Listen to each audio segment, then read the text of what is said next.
के चौथे पन पाबुआ सुति चारी और बे प्रवचन नहीं कहूं बिचारी।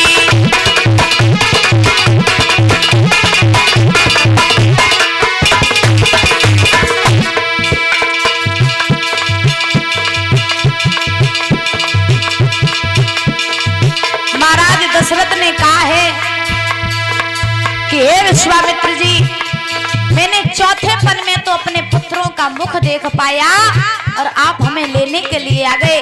प्रभु, आप हमसे मेरा सब कुछ ले लो, लेकिन मेरे प्राण ना लो, मेरे राम लक्ष्मण ना लो। बोले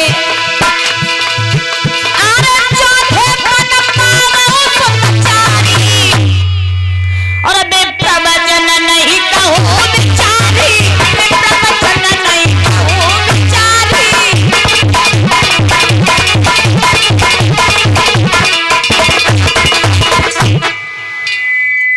चौथे पन में मैंने अपने पुत्र पाए, मेरे पुत्र ना मांगो। विश्वामित्र ने जवाब दिया, हे राजा दशरथ, जब तुम्हारे पुत्र हुए थे तो तुमने सबको दान दिया था, जिसने जो मांगा तुमने वो दिया। आज हम भी तुमसे मांग रहे हैं कि तुम अपने राम लक्ष्मण हमें दे दो। श्रोताओं ध्यान रखना, जैसे ही इतने वचन गए कि राम लक्ष्मण हमें दे दो, तो विश्वामित्र जो थे वो थोड़े क्रोधी ब्राह्मण थे।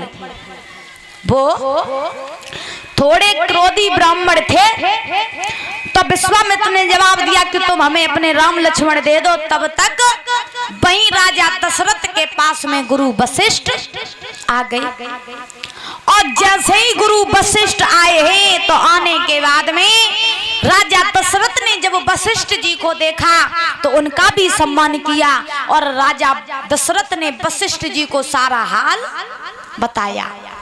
वशिष्ठ जी से कहा, प्रभु ये विश्वामित्र जी आए हैं, हमारे राम और लक्ष्मण मांग रहे हैं और मैं इन्हें देना नहीं चाहता हूँ। अरे प्रभु, आप तो जानते हो कि मैंने बुढ़ापे पे अपने पुत्रों का मुख देखा और राम लक्ष्मण तो हमें कितने प्रिय हैं, हम उन्हें नहीं दे सकते और ये संत मान नहीं रहे हैं। वशिष्ठ ने जवाब दिया, राजा दशरथ, अगर विश्वामित्र की तुमने बात न मानी तो ये बहुत क्रोधी संत हैं और पल में क्रोध में क्या कर दे इनका कुछ पता नहीं।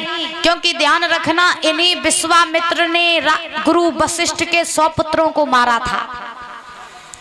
क्रोध में आ करके इन्हीं विश्वामित्र ने गुरु वशिष्ठ के 100 पुत्रों को मारा था, प्रमाण मिलता है। तो वशिष्ठ ने जवाब दिया, हे राजा दशरथ, अगर तुमने विश्वामित्र को देने के लिए मना किया तो ये पता नहीं क्या कर देंगे, इसलिए तुम राम और लक्ष्मण ने दे दो। गुरु वशिष्ठ ने भी समझाया, और समझाने के बाद में इधर जैसे ही समझाया तो वशिष्ठ ने, राजा दशरथ ने दोनों हाथ जोड़े विश्वामित्र के और हाथ जोड़ करके जवाब दिया है कि हे प्रभु, अगर आप मेरे पुत्रों को ले जाना चाहते हो तो ले जाओ, नहीं रोकेंगे हम, लेकिन ज्यादा दिनों तक मेरे पुत्रों को हमसे दूर मत करना और मेरे पुत्रों की हमेशा रक्षा करना। क्यों? क्योंकि मेरे राम लक्ष्मण छोटे हैं, राक्षस बड़े बड़े होंगे, उनका सामना नहीं कर पाएंगे, इसलिए मेरे पुत्रों की रक्षा करना। वशिष्ठ ने, विश्वामित्र ने जवाब दिया, ठीक है दशरथ, हम तुम्हारे पुत्रों को अपने साथ ले जाएंगे और उनकी रक्षा करेंगे। श्रोताओं, गुरु वशिष्ठ ये बात जानते थे कि राम एक भगवान है और भगवान के रूप में अवतार लेकर के इस पृथ्वी पर आए। विश्वामित्र ये बात पहले ही से जानते थे। जब पहले ही से जानते थे तो इधर राजा दशरथ ने कह दिया है विश्वामित्र से कि आप मेरे पुत्रों को ले जा सकते हो। उसके बाद में आज विश्वामित्र ने राजा दशरथ से कहा है कि तुम अपने पुत्र राम और लक्ष्मण को मेरे साथ भेजो और जाने की तैयारियां करवाओ। इधर अवध में जैसे ही कौशल्या को, सुमित्रा को, केकई को जब पता चला कि मेरा पुत्र राम और लक्ष्मण वन में जा रहे हैं राक्षसों को मारने के लिए, तो महाराज बहुत रोई। क्योंकि अगर आपको पता चले कि मेरा पुत्र बड़ा हो गया, राक्षसों से लड़ने जा रहा है, तो फिर कैसा लगेगा?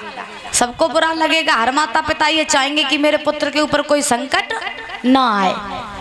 तो श्री सुखदेव जी समझा रहे हैं, राजन परीक्षक, बहुत कौशल्या सुमित्रा कैकेयी रोई, क्योंकि मैया सुमित्रा कैकेयी और कौशल्या राम को बड़ा प्रेम करती थी, बहुत हित करती थी।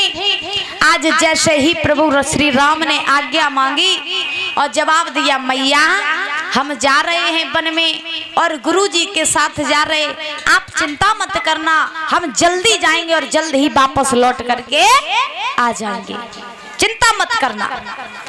तो महाराज जैसे ही विश्वामित्र के साथ प्रभु श्री राम और लक्ष्मण चलने लगे, तो जैसे ही चलने लगे तो मैया कौशल्या ने जवाब दिया, सुनो राम,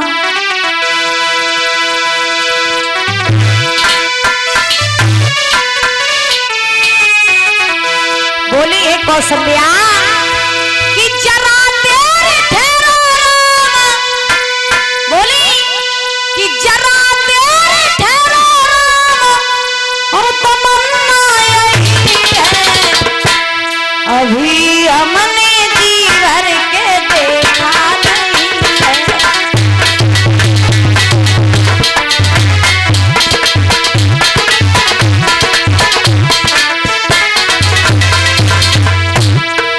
कौशल्या सुमित्रा के कई टकटकी लगा करके अपने पुत्रों को देख रही कि मेरे पुत्र जा रहे वन में अकेले, पता नहीं कैसे रहेंगे, क्या खाएंगे, क्या पिएंगे, कहाँ विश्राम करेंगे। और मैयाओं के आंखों में आंसू है और जवाब दिया, सुनो लाला,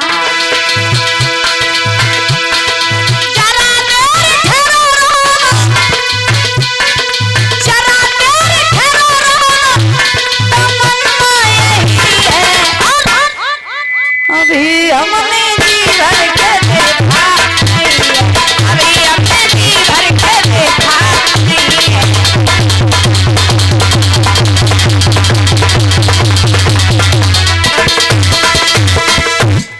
आज जवाब दिया प्रभु श्री राम ने कहा, मैया हम जल्द ही जाएंगे और जल्द ही वापस लौट आएंगे।